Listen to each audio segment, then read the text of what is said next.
এবার ভোট অন্যরকম। প্রথম থেকে আপনারা পিনাক কি বলছে তাই কথাটা শুনেছেন, শুনতে শুনতে অনেকের কান পচে গেছে। অনেকে এটাও বলেছেন আগে তো হোক তারপর দেখা যাবে, কিন্তু শেষ পর্যন্ত আমরা পশ্চিমবঙ্গবাসী দেখতে পেলাম, প্রথম দফাতেই দেখতে পেলাম এবার ভোট অন্যরকম। আমি বিস্তারিত বলবো, শুধু তার আগে একটা কথা বলে নিই। 50 বছরে, গত 50 বছরে এত কম দুর্ঘটনা মানে অঘটন না ঘটা ভোট পশ্চিমবঙ্গে হয়েছে। এটা ভোটের দিনই রাজ্যে উপস্থিত প্রধানমন্ত্রী নরেন্দ্র মোদী বলেছেন। এই সার্টিফিকেট তিনি নির্বাচন কমিশনকে দিয়েছেন, কিন্তু আসলে সার্টিফিকেটটা পেলেন বাংলার মানুষেরা। তারা সকাল থেকে বুথে বুথে যে ছবি তারা দেখিয়েছেন যে উৎসবের চেহারায় ভোট হয়েছে, তার মধ্যে কিছু কিছু ঘটনা ঘটেছে, কিন্তু সব মিলিয়ে আমাদের গর্বের মুখ্যমন্ত্রী, সততার প্রতীক, আমাদের পিসিমণির ভাই ভাইপোড়া নিখোঁজ। নিরুদ্দেশ সম্পর্কে ঘোষণায় বলবো না তোমরা কোথায় আছো, ফিরে এসো।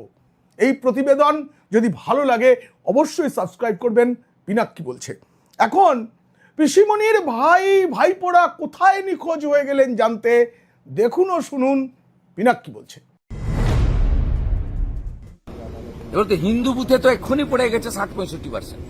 এটা পরিবর্তনের signal, clear signal. People come out their houses and they cast their vote in favor of Lotus. Completely পরিবর্তনের সিগন্যাল। যে যে রাজ্যে পরিবর্তন হয়েছে সেখানে এই ধরনের ম্যান্ডেট এসেছে। বিরোধী দলনেতা শুভেন্দু অধিকারী, তার তো এবার আবার 2 দফায় ভোট। প্রথম দফা নন্দীগ্রামে তার ভোট সংগ্রহ হলো, তারপরে তিনি আবার ভবানীপুরের জন্য বেশি করে ঝাঁপাবেন। এখন আর পিছুটান রইল না নন্দীগ্রামের।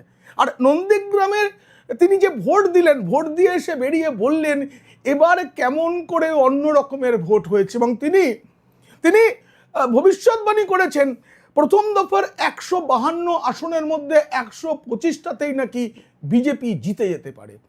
তৃণমূল নেতারাও নানা রকম সংখ্যা বলবেন, এটা রাজনৈতিক নেতাদের কাজ। কিন্তু আমার যে সমীক্ষা ছিল, আমি যে সমীক্ষা পেশ করেছি প্রথম এই 152 আসন নিয়ে, তাতে বিজেপির সর্বোচ্চ 99টি আসন পাওয়ার হিসাব পাওয়া গিয়েছে। তবে যদি ভোটের সুইং হয় সেক্ষেত্রে কোন দলের কি ফল হবে সেটা কোনো সমীক্ষায় বলা যায় না। এক্সিট পোল হবে, এক্সিট পোলে হয়তো আসন সংখ্যা বাড়বে বা কমবে, এখনই আমি কিছু বলছি না। নিয়ম অনুযায়ী দ্বিতীয় দফার ভোট শেষ হওয়ার পর সেটা বলতে হয়। আমি আপনাদের বলবো আমাদের টিম কাজ করবে, আজকেও কাজ করেছে, সেই দিনও কাজ করবে, এবং যত তাড়াতাড়ি সম্ভব আমরা এক্সিট পোলের হিসাব নিয়ে আসব। কিন্তু তার আগে একটা হিসাব বলি যে ভারতের মধ্যে ভোটদানে প্রথম স্থান অধিকার করল পশ্চিমবঙ্গ। এতদিন পর্যন্ত স্বাধীন ভারতের যে ইতিহাস, তাতে এবারে এই অসমের নির্বাচনে 85% বেশি ভোটদান হয়েছে, কিন্তু পশ্চিমবঙ্গে 90% বেশি মানুষ ভোট দিয়েছেন, তারা ভোট কেন্দ্রে গিয়েছেন। আপনাদেরকে আমি বলি, এবং এটা যে পশ্চিমবঙ্গের ক্ষেত্রে একটা উল্লেখযোগ্য ঘটনা তার প্রমাণ হলো এই যে 152টি আসনে প্রথম দফায় ভোট হলো, সেখানে 2021 সালে ভোট পড়েছিল 83.2%, 2024 সালে পড়েছিল 79.8%, আর তার থেকে অনেক অনেক বেশি ভোট এবার পড়লো। কিন্তু কেন এত বেশি ভোট পড়লো তার অনেকে অনেক রকম যুক্তি দিচ্ছেন, কিন্তু আমি খুঁজে পেতে 3-4টে যুক্তি পেয়েছি, সেটা আপনাদের বলবো। তারপরে বলবো কেমন করে আমাদের সততার প্রতীকের ভাই এবং ভাইপোড়া নিখোঁজ হয়ে গেলেন, তারা উবে গেলেন। আমি বলবো আপনাদের, দেখুন আমাদের ভোটার তালিকায় জল ছিল। কত জল ছিল আমরা জানি, 90 লক্ষের বেশি নাম ছিল যাদের ভোটাধিকার নেই, অস্তিত্ব নেই, যারা মারা গিয়েছেন। এই যে মোট ভোটার, এই মোট ভোটার যে সংখ্যা, তার প্রেক্ষিতে যখন ভোটদানের শতাংশ বের করা হতো, তখন স্বাভাবিকভাবেই সেটা অনেক কম হতো এবারের তুলনায়। সে কারণে ভোটদানের শতাংশ বেড়েছে। কিন্তু অঙ্ক কষে দেখা যাচ্ছে শুধু সেটা কারণ নয়। একটা বড় কারণ হচ্ছে এবার রাজ্যে মানুষের মধ্যে একটা ভোট দানের একটা কিছু, ভোটটা শুধু ভোট দেওয়া নয়, একটা কোনো কাজ করা, তারা পরিবর্তনের জন্য নাকি প্রত্যাবর্তনের জন্য, ফল সেটা বলবে। কিন্তু আমার চোখ মুখ দেখে যেটা মনে হয়েছে গোটা দিন, যে পরিবর্তনের আকাঙ্ক্ষাটা এত বেশি যে মানুষ সকাল থেকে বুথে বুথে চলে গিয়েছেন এবং তাদের খুব বিশেষ লাইনে দাঁড়াতে হয়নি, খুব সুষ্ঠুভাবে তারা, আমি আমার ইউটিউব পোস্টে সকালবেলায় লিখেছিলাম আপনার এলাকায় ভোটকে ঘিরে উৎসাহ কেমন, তাতে বহু মানুষ আপনারাই দর্শকেরা সেখানে আর মন্তব্য করেছেন। সেই মন্তব্য থেকে আমি একটা জিনিস বুঝতে পারছিলাম যে এবার ভোটকে ঘিরে একটা উৎসবের পরিবেশ সেটা রয়েছে। এই যে উৎসবের পরিবেশ, এর আরও একটা বড় কারণ হলো পরিযায়ী শ্রমিক যারা প্রতি বছর ভোট দিতে আসেন না, কিন্তু এবার তারা দলে দলে ট্রেনে বাসে হেঁটে যেভাবে হোক নিজের বিধানসভা কেন্দ্রে পৌঁছেছেন, নিজেদের ভোটাধিকার প্রয়োগ করেছেন। এইটা যদি ট্রেন্ড হয় তাহলে এরপরে যে দ্বিতীয় দফার ভোট রয়েছে তাতেও কিন্তু একইভাবে এত বেশি ভোট পড়তে দেখা যাবে। শহরাঞ্চলে যারা বহুতলে থাকেন তারা সাধারণত ভোট দিতে কম নামেন, এবার তারা নির্বিঘ্নে ভোট হবে, নিশ্চিন্তে ভোট হবে, বোমাবাজি গুন্ডাবাজি এসব চলবে না, এইসব ভেবে তারা অনেকেই ভোট দিতে আসেন না, কিন্তু এবার তারা এসেছেন, তার নিদর্শন পাওয়া গেছে। তার থেকেই তো বিরোধী দলনেতার এত বড় আশা। আপনাদের আরও একটা বিষয় জানাই যে এবার দেখা গেছে যে ভোট দিতে মহিলাদের একটা বড় অংশগ্রহণ ছিল। গ্রামাঞ্চলে মহিলাদের অংশগ্রহণ থাকে এবার অনেক বেশি। তারা কি সন্তানদের ভবিষ্যৎ ভালো চেয়েই ভোট দিতে এলেন নাকি অন্য কোনো কারণে, সেটা তো 4 তারিখে জানবো। কিন্তু পর্যবেক্ষকদের যে পর্যালোচনা, আমার চোখে যেভাবে আমি ভোট দেখলাম তাতে আমার মনে হয়েছে এই ভোট কোনো কিছু বলার ভোট, কোনো কিছু চাওয়ার ভোট ছিল, তার জন্যই এত বেশি মানুষ ভোট দিয়েছেন। আপনাদের বলি যে একেবারে যে গোলমাল হয়নি তা তো নয়। আমি সকাল থেকে গোটা রাজ্যে ভোটদান কিভাবে চলছে তার উপরে নজর রাখছিলাম এবং তাতে কোথায় কি চলছে সেগুলো আমি নোট রেখেছি। তা থেকে আপনাদের একটু বলি যে রাজ্যে আজকে সকাল থেকেই কিন্তু উৎসবের আবহটা ছিল এবং দেখা যায় যে সকাল 9টার মধ্যেই 19% ওপরে কোথাও কোথাও, পশ্চিম মেদিনীপুরে তো 21-22% পর্যন্ত ভোট পড়ে গিয়েছিল সকাল 9টা 9:30 মধ্যে। এরপরে কেন্দ্রীয় বাহিনীর বিরুদ্ধে একটা তৃণমূল অভিযোগ তোলে সিউড়িতে মল্লিকপুর পঞ্চায়েতের কুতুরা গ্রামের 151 নম্বর বুথে, যে বাহিনীর বিরুদ্ধে অভিযোগ ছিল তিনি তৃণমূল প্রার্থীর এজেন্ট রমারঞ্জন চট্টোপাধ্যায়, তিনি রমারঞ্জন চট্টোপাধ্যায় অভিযোগটা তুলেছিলেন যে মহকুমা শাসকের দপ্তর থেকে বৈধ পরিচয়পত্র তার কাছে থাকা সত্ত্বেও তিনি বুথে প্রবেশ করতে পারছেন না। পরে এসডিও আসেন, ভাষার সমস্যা, কিছুক্ষণের মধ্যেই সেটা মিলে যায়, যদিও তা নিয়ে একটা উত্তাপ ছড়ানোর একটা চেষ্টা চলছিল। এবার দক্ষিণ দিনাজপুরে ওখানে আমি দেখলাম যে সুকান্ত মজুমদার আমাদের কেন্দ্রীয় শিক্ষা প্রতিমন্ত্রী তিনি একটা ওয়ার রুম খুলেছেন, কিন্তু ওয়ার রুমেও খুব বেশি অভিযোগ আসেনি বলেই আমি শুনলাম। হলদিয়ায় তৃণমূল প্রার্থী, তিনি আগে সিপিএমের ছিলেন, পরে বিজেপিতে এসেছিলেন, আবার গেছেন, তিনি বিভিন্ন বুথে সকাল থেকে কেন্দ্রীয় বাহিনী বড্ড কড়াকড়ি করছে তাদের দলের কর্মীদের। এরাই তো হচ্ছে পিসিমণির ভাই এবং ভাইপোড়া। এক ভাইয়ের নাম রিগিং, এক ভাইয়ের নাম ছাপ্পা, এক ভাইয়ের নাম বুথ জ্যামিং, এক ভাইপোর নাম সোর্স জ্যামিং, এক ভাইপোর নাম বোমা ছোড়া। এরা সবাই আজ নিখোঁজ। কেন্দ্রীয় বাহিনী যেখানে যেখানে জমায়েত দেখেছে কয়েক মিনিটের মধ্যে সেগুলোকে সরিয়ে দিয়েছে।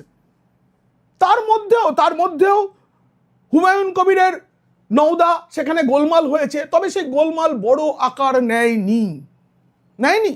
পশ্চিম মেদিনীপুরের কেশপুরে ভোট কেন্দ্রে ভোট দিতে এসে এক বৃদ্ধার মৃত্যু হয়েছে, সেটা অবশ্য ইসরাতন বিবি তার নাম, তিনি এসেছিলেন, তিনি হঠাৎ অসুস্থ হয়ে পড়েন। এটা অত্যন্ত দুঃখজনক যে আমাদের প্রথম দফা নির্বাচনের দিন আমরা একজন সহ নাগরিককে হারিয়েছি।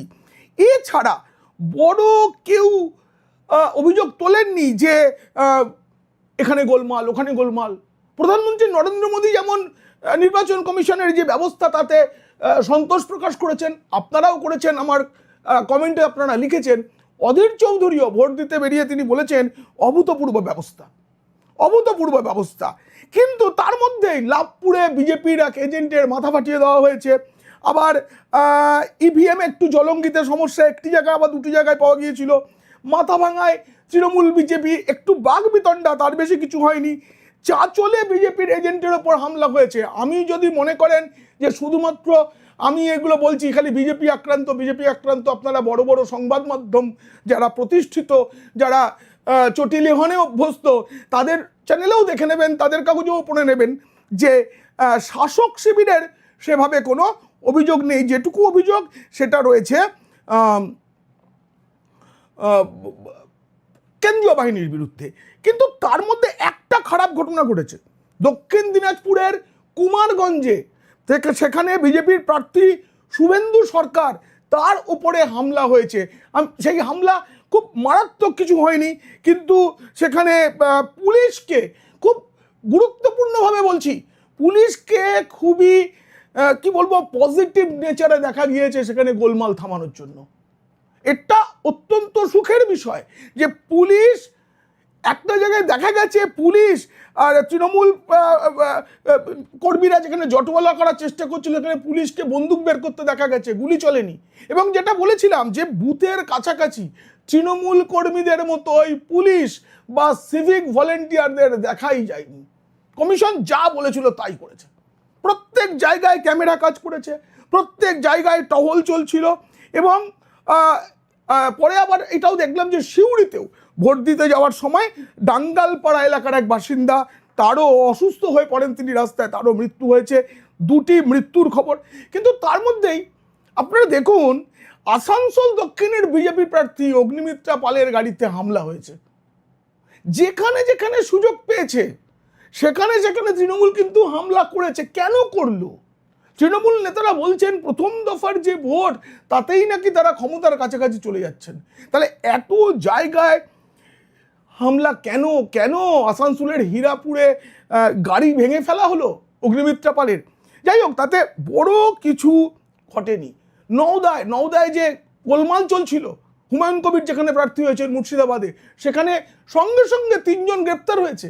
এবং আপনাদের বলি, এই যে কদিন আগে দাঁতনে যে গোলমাল হয়েছে, দাঁতনে গোলমালের পরেই নির্বাচন কমিশনের নির্দেশে ওই এলাকার 25 জনকে সঙ্গে সঙ্গে গ্রেপ্তার করা হয়েছিল। মূল যিনি অভিযুক্ত তাকেও তুলে দেওয়া হয়। আমি শেষ যা খবর পেয়েছি, দাঁতনে 93% পোলিং হয়েছে। 93% পোলিং। গতবার এই কেন্দ্রে তৃণমূল জিতেছিল মাত্র 623 ভোটে। এবার আমরা সারা দিনের যা হিসেব দেখলাম তাতে খয়রাসোল, আমার নামটা মনে পড়ছিল না, খুব বিখ্যাত জায়গা বীরভূমের খয়রাসোল, সেখানে পুলিশ কর্মীকে বন্দুক উঁচিয়ে তৃণমূলের জমায়েত ভাঙতে হয়েছে। এইসব ঘটনা ছাড়া যা যা বলেছিলাম সব মিলেছে। যে মানুষ বাড়ি থেকে ভোট দিতে বেরোবে না, দরজায় তালা দিয়ে দেওয়া হবে, এই কাজগুলো যারা করে থাকেন তাদের দরজায় আজকে তালা ছিল।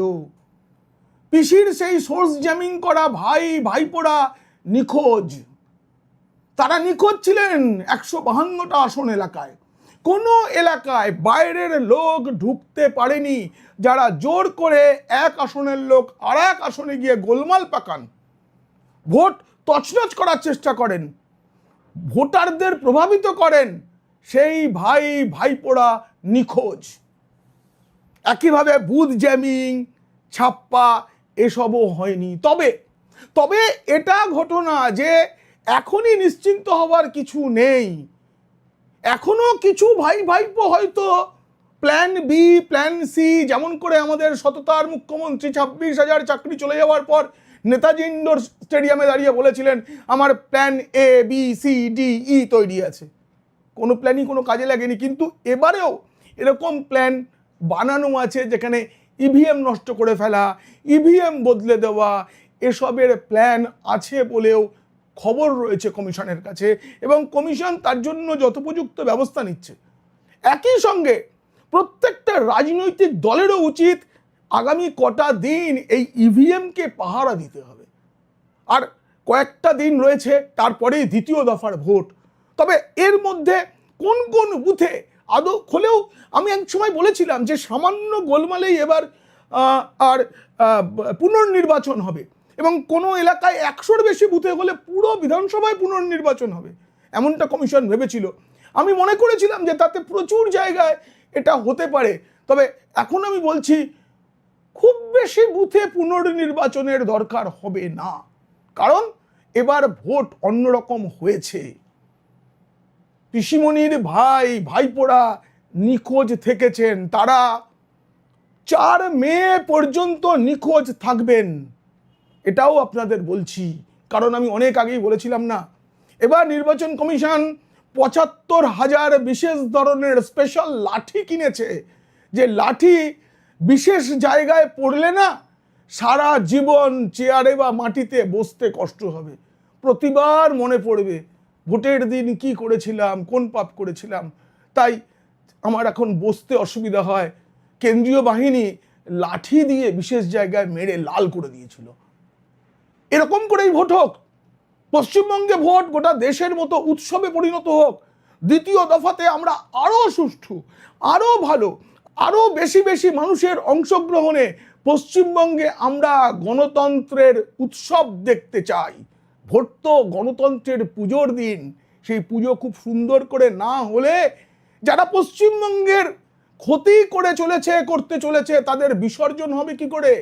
তাই আমি এক পুজোর বার্তা নিয়ে আগামী দ্বিতীয় দফার ভোটের দিন রাজ্যের আর যে 142টা আসন আছে সেখানেও এইভাবে যাতে ভোট হয়, তার জন্য ভোটাররাও সকলে যেন সতর্ক থাকেন, এই আশা নিয়েই আমি আছি। এই প্রতিবেদন কেমন লাগলো জানিয়ে আপনারা অবশ্যই মন্তব্য করবেন। ভালো লাগলে বন্ধুদের, খারাপ লাগলে শত্রুদের শেয়ার করবেন। আপনারা খুব খুব ভালো থাকবেন এবং সতর্কও থাকবেন।